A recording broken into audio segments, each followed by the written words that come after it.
Alright, here I'm going to show you how to add WhatsApp button to your TikTok ad so you can get direct message to your WhatsApp. Right, it's a new feature. Alright, so you're going to click on publish on your video.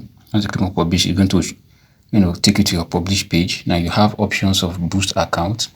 You can get more sales, get leads. Now for WhatsApp is get leads. Okay, that's WhatsApp. You have more profile views, more followers. There are different kind of options that you have for WhatsApp for your ad. Okay, so you're going to go over to say get sales. These are what you have. Then you say get leads. Now we have options.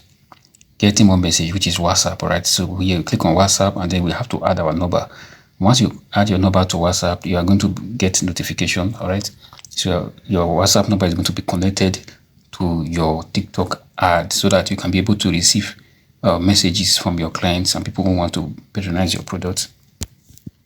So I'm going to go ahead and fill and click on save. All right, you also have WhatsApp. You also have link. You have Messenger. But for this particular class, we are dealing on WhatsApp. So you're just going to go ahead and your WhatsApp number is already activated. So this ad you are running now is going to take you to WhatsApp. All right. So this ad you're going to as you can see, we are going to receive from 18 to 42 messages. That's the minimum, and the price is 813 naira. So we have other options. That's the minimum you can do for a day. All right.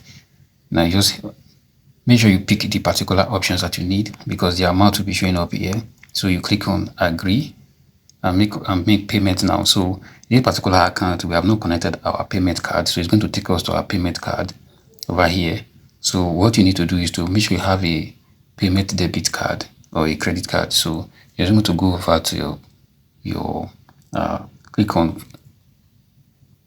this little button here. Now the information should pop up for you to fill.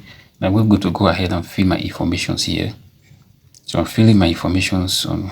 All right, so go ahead and just agree to that and click on publish.